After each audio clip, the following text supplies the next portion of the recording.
আসসালামু আলাইকুম প্রিয় দর্শক, গত দুদিন ধরে সামাজিক মাধ্যমে একটা ভিডিও বেশ ভাইরালের মতো হয়েছে। আপনারা নিশ্চয়ই দেখেছেন যে চট্টগ্রামের দৃশ্য, যে ফুটপাত দিয়ে প্রায় 50-60 জন ছেলে, ইয়াং ছেলে, মুখে মাস্ক লাগানো, কারো হাতে লাঠি, কারো হাতে কুড়াল, এরকম বিভিন্ন অস্ত্র নিয়ে তারা হেঁটে আসছে এবং এসে একটা ব্যবসায়িক প্রতিষ্ঠানে ঢুকে সেখানে বেপরোয়া ভাঙচুর করতে থাকলো।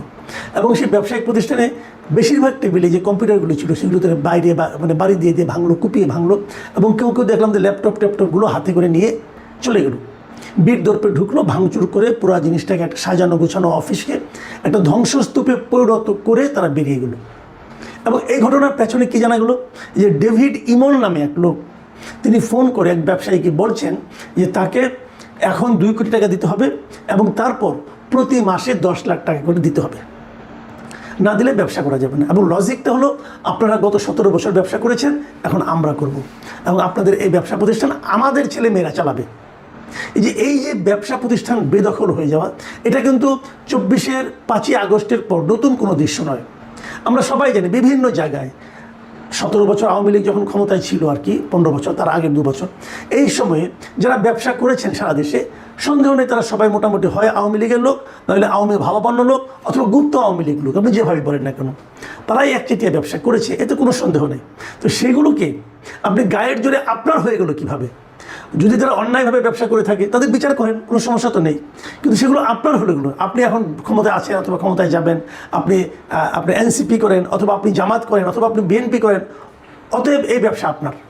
এই যে জোর জবরদস্তি করে ব্যবসা দখল করা, এটা কিন্তু অনেক দিন ধরে সারা দেশে চলে আসছে।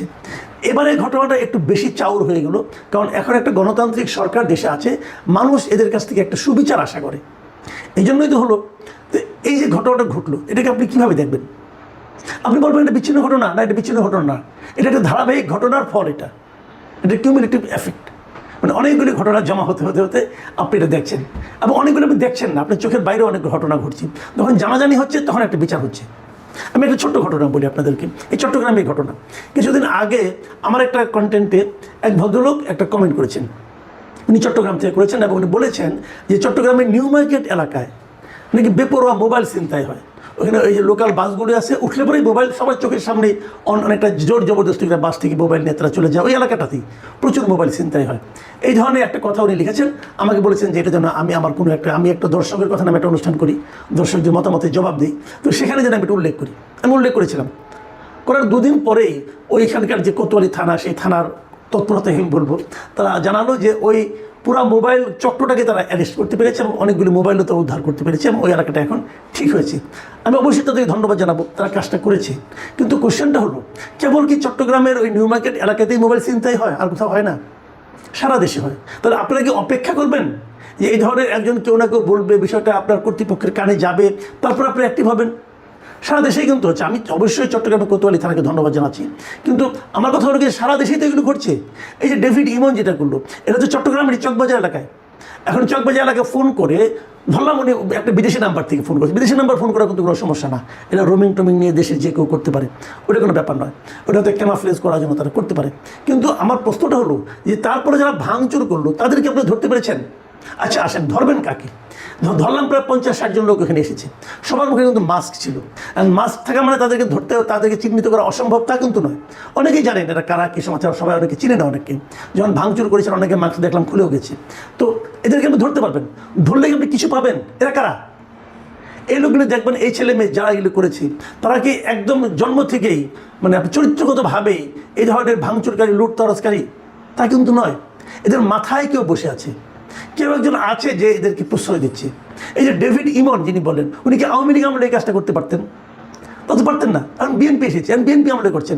আওয়ামী লীগ আমলে হয়তো আরেকজন কেউ করতো, ডেভিড সুরুজ করতো, ডেভিড অন্য কেউ করতো। তো এরকম আপনার দলের ছত্র ছায়ায় কিন্তু এরা অগ্রসর হয়।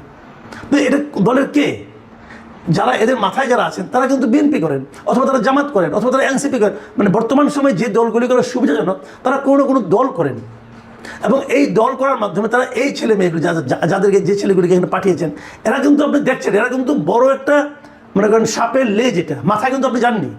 আপনি লেজ ধরে ধরে সামনের দিকে অগ্রসর হতে পারবেন?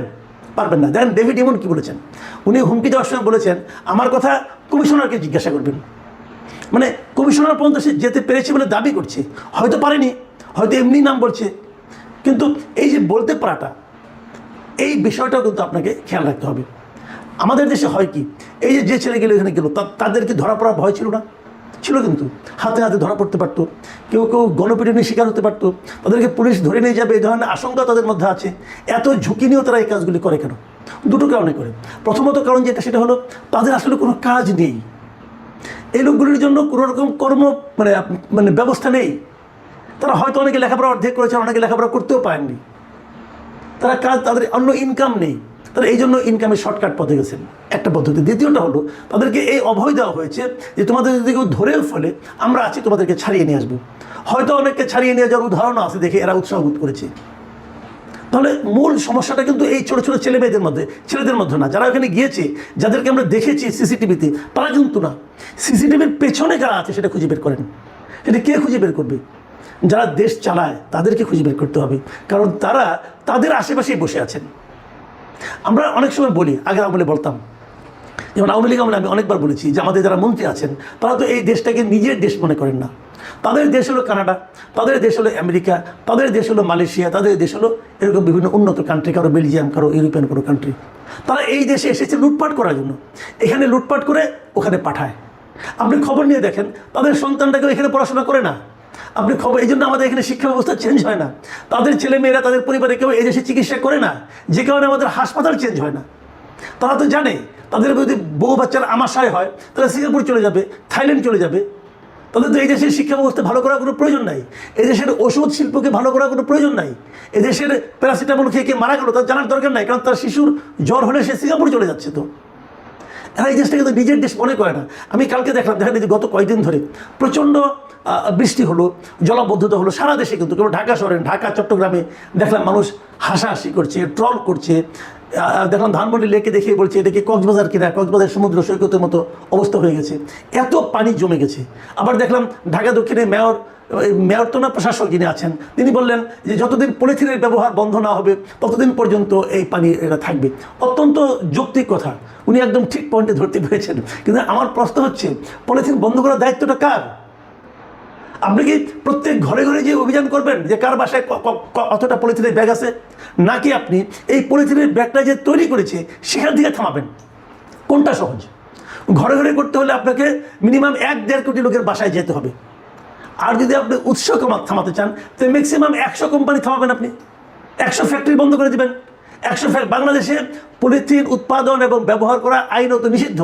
এটা আগের বারে যখন বিএনপি ক্ষমতায় ছিল, যখন শাহজাহান শেখ পরিবেশ মন্ত্রী ছিল, তখন এটা আইন করা হয়েছিল। সেই আইনটা এখনও বলবৎ আছে, আইনটা বন্ধ হয়নি, কিন্তু আইনটা আছে, আইনটা কেউ মানে না।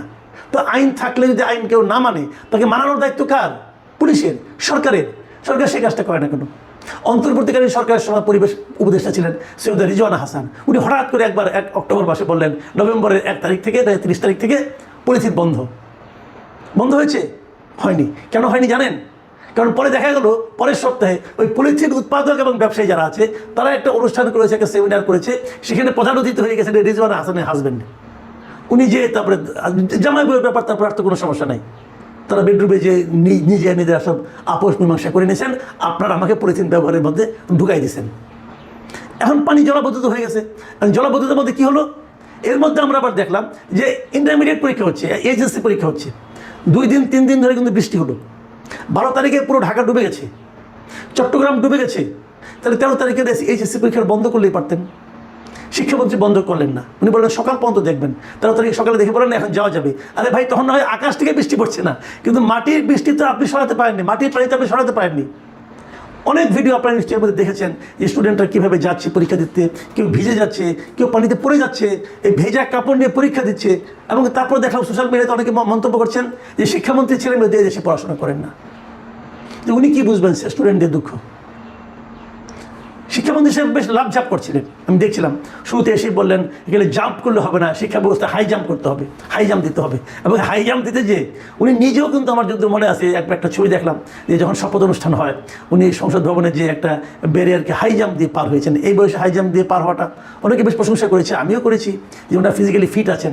ফিজিক্যালি উনি ফিট অবশ্যই আছেন, মেন্টালি কি ফিট আছেন? এই প্রশ্নটা আমি কিন্তু করতেই চাই। ওনার মেন্টাল ফিটনেস নিয়ে আমার এই সন্দেহ আছে। উনি করেছেনটা কি এই কয় মাসে? 6 মাস কিন্তু হয়ে গেছে। 6 মাস কিন্তু একদম কম না, 6 মাস একদম কম সময় না। এই সময়ে উনি করলেনটা কি? শেষে যে এইচএসসি পরীক্ষা নিয়ে যে নাটকটা হলো, এখন বলছেন যে যে এলাকায় সমস্যা হয়েছে সেই এলাকার পরীক্ষা স্থগিত থাকবে। তাহলে বাকি এলাকায় কি একই প্রশ্ন হলো? মানে এই ধরনের জোড়াতালি দিয়ে কতদিন? প্রাকৃতিক দুর্যোগ দেখা দিতেই পারে, সেই প্রাকৃতিক দুর্যোগকে আপনি কীভাবে মোকাবেলা করবেন সেটা হলো ইম্পর্টেন্ট। ঝড় বৃষ্টি হয়েছে, জলাবদ্ধতা হয়েছে, আপনি ওই দিনের পরীক্ষাটা স্থগিত করে দেন, এই পরীক্ষাটা পড়ে নেন, সমস্যাটা কী আছে? পরীক্ষা হতে হবে কেন? তো একক সিদ্ধান্তে করলে এবং নিজে থেকে যদি ভেতর থেকে আপনি জিনিসটা যদি না বুঝেন, তাহলে যা হবার তাই কিন্তু হয়। এগুলি কিছু হতো না যদি ওনার সন্তানরা এই বৃষ্টির মধ্যে যদি পানিতে যদি হাঁটু পানি ভেঙে যদি ইন্টারমিডিয়েট পরীক্ষা দিতে যেতেন, তাহলে এগুলো হতো না। উনি তখন বুঝতে পারতেন সমস্যাটা কোথায়। আমি মনে করি যে আমাদের সরকারের উচিত এমন একটা আইন করা, একটা নিয়ম করা, যে যারা মন্ত্রী হবেন, যারা এমপি হবেন, তাদের পরিবারের সদস্যরা মানে একদম ব্যতিক্রমী কোনো কারণ ছাড়া দেশের বাইরে অন্তত পক্ষে গ্র্যাজুয়েশন পর্যন্ত দেশের বাইরে পড়তে পারবেন না। আপনার পোস্ট গ্র্যাজুয়েশন করেন বাইরে, যে আমার কোনো সমস্যা নাই, ডক্টরেট করেন, পিএইচডি করেন, সব বাইরে করেন, বড় বড় ইউনিভার্সিটিতে করেন, কিন্তু আপনি পোস্ট গ্র্যাজুয়েটের আগ পর্যন্ত যারা জনপ্রতিনিধি হবেন, যারা জনপ্রতিনিধি হবেন না তারা যান, কোনো সমস্যা নাই, যেতে পারবেন না। তারা যারা জনপ্রতিনিধি হবেন তারা দেশের বাইরে চিকিৎসা করতে পারবেন না। সরকারি কর্মকর্তা কর্মচারী যারা হতে চান তাদেরকে দেশের মধ্যেই চিকিৎসা করতে হবে, তার পরিবারের সকলকে। তাহলে দেখবেন আমাদের দেশের শিক্ষা প্রতিষ্ঠান, আমাদের দেশের হাসপাতাল আন্তর্জাতিক পর্যায়ে পৌঁছে দেওয়ার মতো, নিয়ে যাওয়ার মতো উদ্যোগ এই লোকগুলির মধ্যে থাকবে। না হলে যাদেরকে দায়িত্ব তারা যদি বাইরে চিকিৎসা করে ভাই, তাহলে তারা যদি বাইরে পড়াশোনা করা ছেলে মেয়েদের, তাহলে এগুলি ঠিক হবে না। এইগুলি ঠিক করতে হবে। আর ওই যে ছেলেরা যারা মুখোশ পরে ভাঙচুর করলো, তাদের যদি কর্মসংস্থান আপনার থাকতো, তাহলে তারা তো এই লাইনে যেতই না। তাদের কর্মসংস্থান দেওয়াটা কার দায়িত্ব? সরকারের দায়িত্ব। সরকার 9,000 কোটি টাকার বাজেট দেয়, 9 লক্ষ কোটি টাকার বাজেট, সরকার 9 লক্ষ কোটি টাকার বাজেট দেয়, কিন্তু এই যুব সমাজের কর্মসংস্থানের কোনো দিক নির্দেশনা সেখানে থাকে না। তাহলে এগুলো হতেই থাকবে। আপনি টাকা খরচ করবেন, কিন্তু ওই খরচ সমাজের, দেশের কোনো কাজে লাগবে না। আমি মনে করি সব কিছু মিলিয়ে সরকারকে দেখতে হবে যে কীভাবে দেশের সামগ্রিক উন্নতিটা হবে, এবং সেই জন্যই আপনাদেরকে সরকারে পাঠানো হয়েছে। প্রিয় দর্শক, এখন এ পর্যন্তই। আল্লাহ হাফিজ।